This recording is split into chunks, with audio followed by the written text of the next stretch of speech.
Chennai central metro rail நிலையத்தில் பள்ளிக் கல்வித்துறை சார்பில் அமைக்கப்பட்டிருக்கும் புத்தக பூங்கா உள்ளிட்ட சிறப்பு நூலகங்களை முதலமைச்சர் மு.க.ஸ்டாலின் திறந்து வைக்கிறார். அந்த காட்சிகளை திரையில் பார்த்து வருகிறோம். கூடுதல் விவரங்களோடு செய்தியாளர் அன்புச்செல்வன் இணைப்பில் இருக்கீங்க. விவரங்கள். சென்னை சென்ட்ரல் ரயில் நிலையத்தில் டிக்கெட் கவுண்டர் அருகாமையில் முதலமைச்சர் மு.க.ஸ்டாலின் பள்ளி கல்வித்துறை சார்பில் 1,85,00,000 ரூபாய் செலவில் அமைக்கப்பட்டிருக்கக்கூடிய புத்தக பூங்காவை முதலமைச்சர் மு.க.ஸ்டாலின் தற்போது திறந்து வைத்துக் கொண்டிருக்கிறார். பொது நூலக இயக்ககம் சார்பில் 29,80,00,000 ரூபாய் செலவில் அனைத்து மாவட்டங்களிலும் கட்டப்பட்டிருக்கக்கூடிய 110 கூடுதல் நூலக கட்டிடங்கள் மற்றும் பரமக்குடி முழு நேர சிலை நூலக கட்டிடம் 70 சிறப்பு நூலகங்களையும் முதலமைச்சர் மு.க.ஸ்டாலின் திறந்து வைக்க இருக்கிறார். இப்போது இந்த புத்தக பூங்காவை பொறுத்தவரை பிரபலமான பதிப்பகங்கள் உட்பட பல்வேறு பதிப்பகங்களும் தமிழ்நாடு பாடநூல் கழகத்தினுடைய வெளியீடு புத்தகங்களும் 12ஆம் வகுப்பு வரைக்குமான பாட புத்தகங்களும் இந்த புத்தக பூங்காவில் இடம்பெற்றிருக்கிறது. பெரிய பரப்பளவில் இடம்பெற்றிருப்பதன் காரணமாக பல்வேறு வசதிகளும் செய்யப்பட்டிருக்கின்றன. அதிலும் குறிப்பாக நூல் வெளியீட்டு அரங்கம், மேலும் புத்தகம் வரக்கூடியவர்கள் அமர்ந்து உண்ணக்கூடியவர்கள் சிற்றுண்டி உள்ளிட்ட பல்வேறு வசதிகளுடன் இந்த பூங்கா என்பது அமைக்கப்பட்டிருக்கிறது. அதிலும் குறிப்பாக சென்னை சென்ட்ரல் மெட்ரோ வளாகத்துக்குள்ளே அமைக்கப்பட்டிருப்பதன் காரணமாக சென்னை சென்ட்ரல் ரயில் நிலையத்திற்கு செல்லக்கூடியவர்களும் மின்சார ரயில் நிலையத்திற்கு செல்லக்கூடியவரும் அதே போன்று மெட்ரோவில் பயணம் செய்யக்கூடியவர்களும் புத்தகங்கள் வாங்கிக் கொள்வதற்கும் பாட புத்தகங்கள், பிரபலமான நூல்கள் என அனைத்தையும் ஒரே இடத்தில் உள்ளடக்கியதாக அமைக்கப்பட்டிருக்கிறது இந்த சென்னை புத்தக பூங்கா. அது 1,85,00,000 ரூபாய் செலவில் அமைக்கப்பட்டிருக்கின்றன. மேலும் இந்த நிகழ்வோட தொடர்ச்சியாக பொது நூலகத்துறை இயக்கத்தினுடைய சார்பில் 29,80,00,000 ரூபாய் செலவில் அனைத்து மாவட்டங்களிலும் கட்டப்பட்டிருக்கக்கூடிய 30 கூடுதல் நூலக கட்டிடங்கள், பரமக்குடி முழு நேர கிளை நூலக கட்டிடம் மற்றும் 70 நூலகங்களையும் முதலமைச்சர் மு.க.ஸ்டாலின் காணொலி காட்சி மூலமாக திறந்து வைக்க இருக்கிறார்.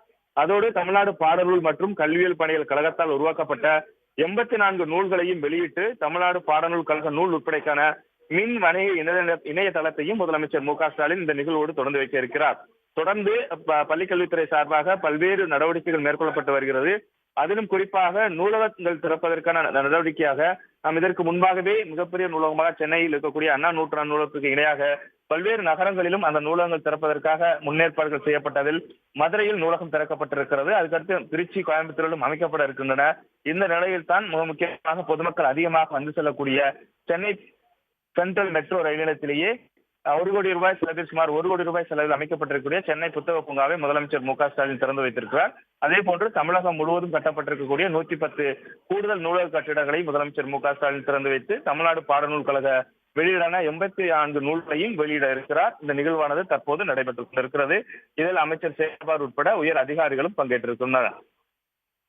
அன்புச்செல்வன், இந்த சென்னை புத்தக பூங்காவில் எவ்வளவு புத்தகங்கள் வைக்கும் வகையில் நடவடிக்கைகள் எடுக்கப்பட்டிருக்கு? ஒரே நேரத்தில் எவ்வளவு பேர் இதில் அமர்ந்து புத்தகங்களை படிக்கும் வகையில் ஏற்பாடுகள் செய்யப்பட்டிருக்கு? குறிப்பாக இந்த புத்தக பூங்காவை பொறுத்தவரை பிரபலமான பதிப்பகங்கள் அனைத்து விதமான புத்தகங்கள் அனைத்தும் இடம்பெற்றிருக்கின்றன. பெரிய பரப்பளவில் இடம்பெற்றிருப்பதன் காரணமாக சுமார் புத்தகங்களை வாங்கி செல்லக்கூடிய வகையிலும், அதே போன்று குழந்தைகளுக்கான புத்தகங்கள் மட்டுமல்லாது பாடநூல் கழகத்தினுடைய புத்தகங்களும் பெரிய அளவில் இடம்பெற்றிருப்பதன் காரணமாக 1ஆம் வகுப்பிலிருந்து 12ஆம் வகுப்பு வரைக்கும் தமிழ்நாடு பாடநூல் கழகம் வெளியிட்டிருக்கக்கூடிய புத்தகங்களையும் பெற்றுக்கொள்ளலாம். புத்தக நிகழ்வாக வெளியீட்டு விழா ஏற்பாடு செய்யப்பட்டதால் அந்த வெளியீட்டு விழாக்கான ஒரு அரங்கமும் உருவாக்கப்பட்டிருக்கிறது. சிற்றுண்டி அரங்கம் இருக்கிறது. ஆகவே சுமார் 50லிருந்து 100 பேர் வரைக்கும் கூட வந்து புத்தகங்கள் வந்து செல்லக்கூடிய வகையிலான ஒரு வசதிகள் இருக்கிறது. அமர்ந்திருக்கக்கூடியதற்கான அரங்கமும் ஒரு 50 பேர் அமரக்கூடிய வகையிலான சிற்றரங்கமும் உருவாக்கப்பட்டிருக்கிறது. ஆக சென்னை சென்ட்ரல் மெட்ரோ ரயில் நிலையத்திற்கு வரக்கூடியவர்கள் இங்கிருந்து சென்ட்ரல் ரயிலிருந்து புறநகர் பகுதிக்கு செல்லக்கூடியவர்கள் என அனைத்து தரப்பும் வந்து செல்லக்கூடியதாக சென்னை சென்ட்ரல் மெட்ரோ இருக்கக்கூடிய ஒரு சூழ்நிலையில் இந்த புத்தக பூங்கா என்பது மிகப்பெரிய ஒரு வரவேற்பு வரும் என்ற எதிர்பார்ப்போடும் உருவாக்கப்பட்டிருக்கிறது. எத்தனை மணியிலிருந்து எத்தனை மணி வரை இந்த சென்னை புத்தக பூங்காவானது திறந்திருக்கும்? இப்போ பிரத்யேகமாக மாணவ மாணவிகளுக்காக என்ன மாதிரியான புத்தகங்கள் அதில் இடம்பெற்றிருக்கலாம்? குறிப்பாக சொல்ல வேண்டும் என்றால் தமிழ்நாடு பாடநூல் கழகத்தினுடைய வெளியீடு சார்ந்த புத்தகங்களும் இருக்கிறது. அதே போன்று 1ஆம் வகுப்பிலிருந்து 12ஆம் வகுப்பிற்கான சமச்சீர் கல்விக்கான அந்த புத்தகங்கள் இடம்பெற்றிருப்பதால் பள்ளி கல்வி சார்பாக படிக்கக்கூடிய மாணவர்கள் அவர்களுடைய தேவையான புத்தகங்கள், அதாவது புறநகர் பகுதியிலிருந்து வரக்கூடியவர்கள் பாடநூல் கழகம் இருக்கக்கூடிய நுங்கம்பாக்கம் பகுதிக்கு கூட செல்ல வேண்டாம். அதிகபட்சமாக அனைத்து நூல்களையுமே இங்கேயே வாங்கக்கூடிய வகையிலான வசதி என்பது செய்யப்பட்டிருக்கிறது. இது பாடநூல் கழகத்திற்கான புத்தகங்கள் மட்டுமல்லாது சிறுவர்கள் வாசிக்கக்கூடிய பல்வேறு பதிப்பகங்கள் வெளியிட்டிருக்கக்கூடிய அந்த புத்தகங்களும் இடம்பெற்றிருக்கின்றன. இவ்வாறாக சுமார் ஒரு ஆயிரக்கணக்கான புத்தகங்கள் இடம்பெறக்கூடிய அளவில் ஒரு மிகப்பெரிய ஒரு புத்தக பூங்கா என்பது உருவாக்கப்பட்டிருக்கிறது என்று சொல்லலாம். புத்தக பிரியர்களுக்காக சலுகை விலையில் ஏதேனும் சலுகைகள் அறிவிக்கப்பட்டிருக்கா?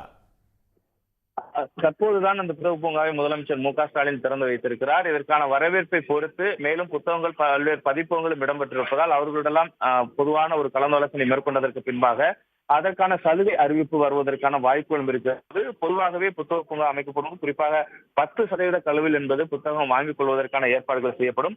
அதற்கான நடவடிக்கைகள் எடுக்கப்படுவதற்கான வாய்ப்புகளும் அதிகமாக இருக்கிறது. ஏனென்றால் புத்தகம் வாங்கக்கூடியவர்களுடைய எண்ணிக்கையை அதிகப்படுத்துவதற்கான ஒரு ஊக்கத்தை அளிக்கக்கூடிய வகையிலான இந்த சலுகை விலையில் விற்பனையை செய்வதற்கான வாய்ப்புகளும் அதிகமாக இருக்கிறது. தற்போது முதலமைச்சர் மு.க.ஸ்டாலின் அடுத்தடுத்த நிகழ்வுகளாக இங்கிருந்தே தற்போது 110 கூடுதல் நூலக கட்டிடங்கள் மற்றும் பரமக்குடியின் முழுநேர கிளை நூலக கட்டிடம் மற்றும் நூலகங்களையும் முதலமைச்சர் மு.க.ஸ்டாலின் திறந்து வைத்திருக்கிறார். அதோடு உள்ள இருக்கக்கூடிய புத்தகங்கள் இடம்பெற்றிருக்கக்கூடிய புத்தகங்களையும் பார்வையிட்டதற்கு பின்பாக தமிழ்நாடு பாடநூல் கழகம் மற்றும் கல்வியியல் பணிக்கழகத்தால் உருவாக்கப்பட்டிருக்கக்கூடிய 84 நூல்களையும் முதலமைச்சர் மு.க.ஸ்டாலின் தற்போது அதற்கான இணையதளத்தையும் முதலமைச்சர் மு.க.ஸ்டாலின் தொடங்கி வைக்கக்கூடிய நிகழ்வும் நடைபெற்றுக் கொண்டிருக்கிறது. சரியாக ஒரு 20 நிமிஷம் இந்த நிகழ்வு நடைபெற்றதற்கு பின்பாக முதலமைச்சர் மு.க.ஸ்டாலின் புறப்பட்டு செல்ல இருக்கிறார்.